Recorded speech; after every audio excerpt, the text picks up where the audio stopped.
my angels, it's Hailey Reese, and I hope that you guys are having a fantastic Christmas Eve. I cannot believe tomorrow's Christmas Eve. I feel like these past 23 days have flown by beyond what I could have even imagined. I have loved nothing more than sharing the last 23 days with you guys.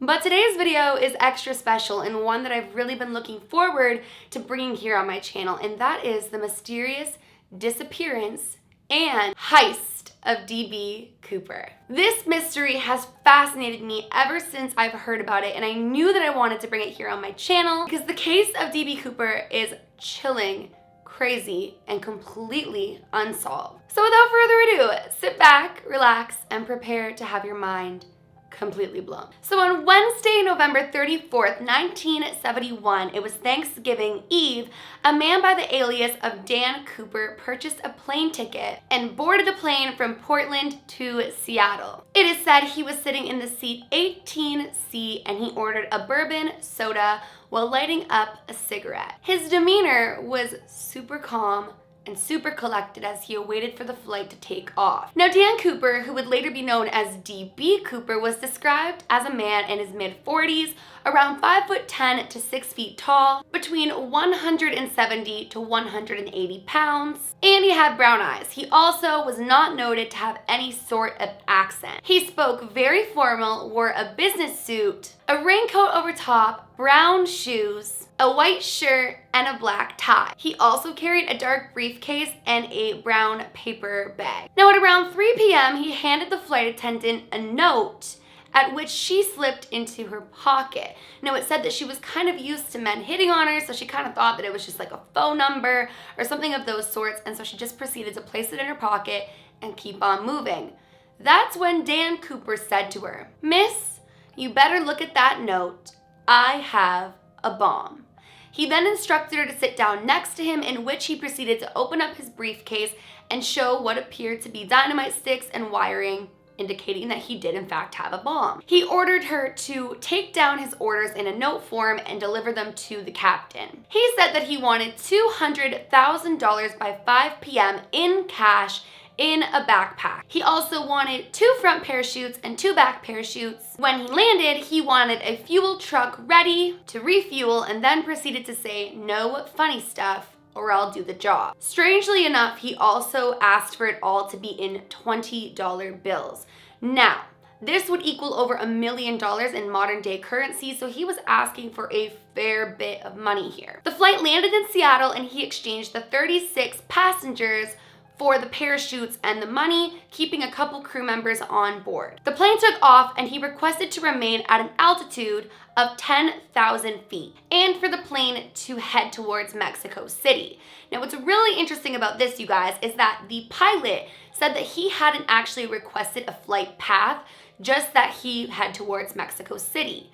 Now, this would later rule out the idea of him having an accomplice because there was no coordination as to which way or how long he was heading towards Mexico City, which route they were taking. He just knew that he wanted to head towards Mexico City. Before reaching the destination where he would ultimately jump out with the parachutes, Dan Cooper put on dark wraparound sunglasses and removed his clip-on tie, leaving it on board the aircraft. A little after 8 p.m. when the plane was flying between Seattle and Reno, Nevada, Dan Cooper jumped out the rear doors of the plane with 2 parachutes and the money, never to be seen again. Now, they did find his clip-on tie on the plane and ruled it as evidence, tracing back to try to find the DNA on it. They were able to find the DNA, but they weren't able to link it to anybody in particular. They searched the plane extensively, trying to find any bit of evidence that could link Dan Cooper, whoever he was, to this heist and find and track him down. They also released the serial numbers and the $20 bills that had been given to him, so there was a really high rater around this time for $20 bills. Following his escape, tons of letters were sent to various media outlets, some of which even claiming to be him, and some people would actually wind up arrested for extortion and impersonation. Now, in 1980, a young boy would find a rotting paper bag filled with $5,800 that had the serial numbers on them and linked it to the money given to Dan Cooper. Now, I should note there was some misconception. The plane ticket was actually purchased in the name Dan Cooper. I believe it may have been a reporter or something of those sorts referred to him as DB Cooper, and that kind of stuck, but I'm going to refer to him as Dan Cooper because that was actually the name of which he purchased the plane ticket.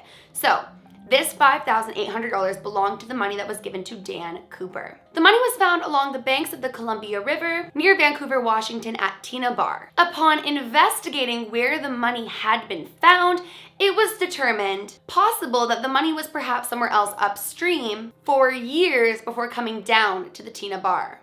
This whole entire investigation as far as finding the money and trying to link it to Dan Cooper and trying to figure out what had happened to him became inconclusive. That was all they really discovered upon finding this money. Now, at this time, there were hundreds, if not thousands, of suspects. I believe there was somewhat like 1,000 possible suspects in this case, but none of these suspects really stuck. Now, the charges against Dan Cooper would start as air piracy. However, as so much time passed without any leads at all, he would actually in turn be indicted for violating the Hobbs Act, a charge without any statute of limitations. So what are the possible theories as far as what happens? Well, one of the biggest theories in this specific case is that perhaps Dan Cooper never survived the fall, or the jump rather, out of the plane. The FBI initially, early on in the investigation, presumed that he must be inexperienced, but they later changed their minds on that, and many people argued that no experienced flyer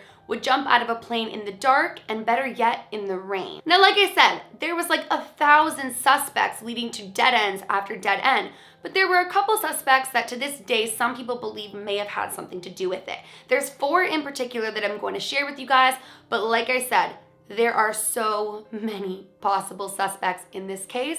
So if you're interested, definitely feel free to dive into the world of this case and read through as many as you can. The first one I want to talk about being a man named Richard Floyd McCoy. Now, firstly, he looked pretty similar to the artist's sketch of what Dan Cooper looked like based off of the descriptions of those who interacted with him. In April of 1972, just 5 months after Dan Cooper did this heist, Richard Floyd McCoy was arrested after hijacking a plane. Now, what makes this so weird is the tactics used in Richard's heist were strikingly similar to those done successfully in Dan Cooper's heist. Firstly, they both obviously hijacked a plane. Secondly, they both requested 4 parachutes. Thirdly, they both jumped out of the rear door of the plane, and they both passed a note about the bomb. Now, what's really weird about their notes is that both of their notes said, "No funny stuff." Strangely enough, Richard's family had identified an object that had been left behind by Dan Cooper. He would eventually be totally ruled out as a suspect, especially since it was claimed that he had been home with his family for Thanksgiving during the time of Dan Cooper's heist. Though for his heist, he was sentenced to 45 years in prison, except he would later die at a standoff with FBI agents. Now, the second suspect that I want to discuss is Dwayne Weber. His wife, Jo, said that in the final moments of his life, he pulled her in and whispered that he had a secret to tell her. He then proceeded to tell her that he was, in fact, Dan Cooper. After this, she realized that there were some strange things throughout their life that may have led to the fact that maybe he was Dan Cooper. For instance, he did in fact have nightmares where he would say out loud during his nightmares things about fingerprints being left on a plane. He also had knee problems, which he claimed were due to jumping out of a plane, and he had apparently taken her to Tina Bar where the boy would later find the money. Although he too was ruled out as a suspect, claiming that though there were things that certainly lined up with the possibility of him being Dan Cooper, it wasn't likely. Another suspect was a man by the name of Ted Mayfield. He was a skydiving teacher who had called authorities just a few hours after the heist of Dan Cooper, offering them a list of possible suspects. He also had a criminal history of armed robbery and stealing a plane, but he too was later ruled out as a suspect. The final suspect that I'm going to talk about here today is a man named Kenneth Christensen.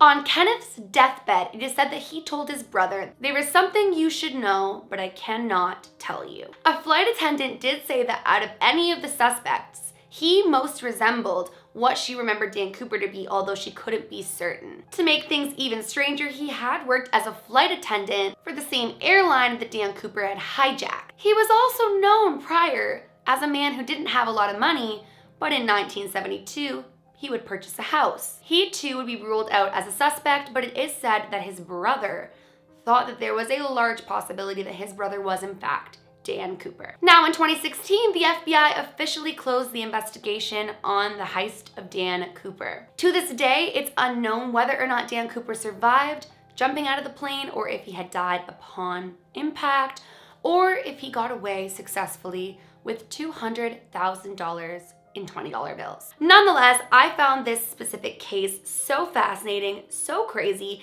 and I think that it's so intriguing because it is such a mystery even until today. What do you guys think of this specific case? Do you think it was any of the suspects that I told you about? Do you think that he didn't survive jumping out of the plane?